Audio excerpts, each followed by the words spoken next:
Una de las cosas que a mí como digo siempre, me reventó la cabeza, quiere decir que me hizo pensar, reflexionar, hasta replantearme cosas, fue eh, una frase, y de hecho fue en uno de los libros de David Fishman, que es un escritor peruano, un ingeniero peruano que ha hecho trayectoria mucho en el tema y es experto en temas de liderazgo, porque lo practica además. El liderazgo se vive, en realidad el liderazgo no es que uno lea un libro y ya eres líder, ¿no?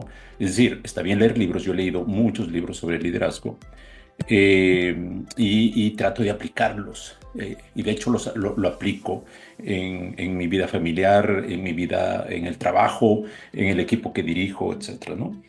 Y una de las cosas que a mí me voló la cabeza fue que para liderar, porque liderar significa, según John Maxwell, influir en los demás, influir positivamente en los demás.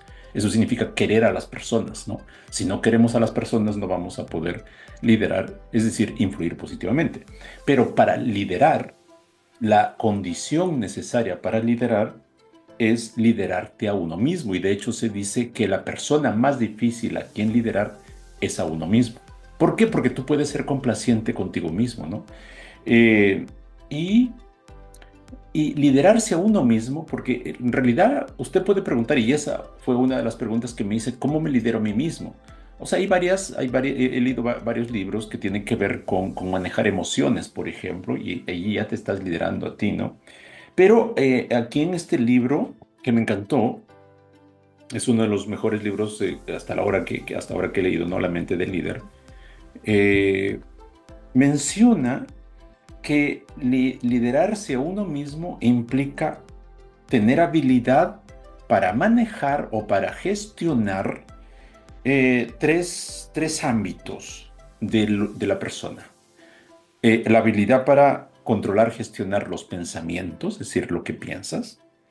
Los comportamientos, usualmente los pensamientos van a originar comportamientos, están vinculados, y las acciones que están relacionadas a los comportamientos. Entonces, liderarse uno mismo, y eso me sorprendió la teoría, y ojo, y este libro está muy, muy, muy basado científicamente, ¿ya? Lo presento de nuevo ahí, ¿ya? Entonces, me llama la atención, y no me sorprende, pero sí, sí, poderosamente me llama la atención, es que liderarse a uno mismo significa manejar tus pensamientos, tus emociones. ¿Por qué? Y aquí esto es interesante, porque si tú manejas tus emociones, o si la persona maneja sus emociones, va a decidir cómo actuar.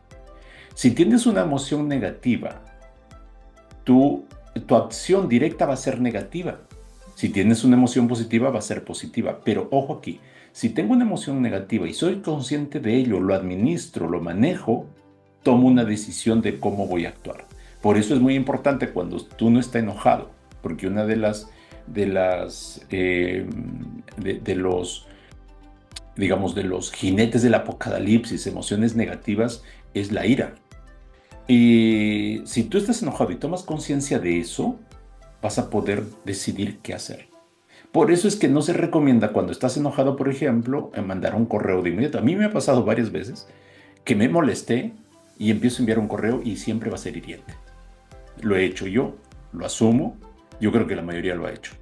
Pero ahora soy consciente de manejar eso, es decir, siento esa emoción y soy consciente de ello, porque la conciencia significa mirarte desde otro punto de vista, es como que tú te alejaras y ahí tomas la decisión para tomar tus acciones. Entonces, liderarse a uno mismo significa administrar, gestionar o manejar pensamientos, comportamientos, acciones, tu lenguaje. Si somos capaces de hacer eso, estamos liderándonos a nosotros mismos y vamos a ser capaces de liderar mejor a otras personas.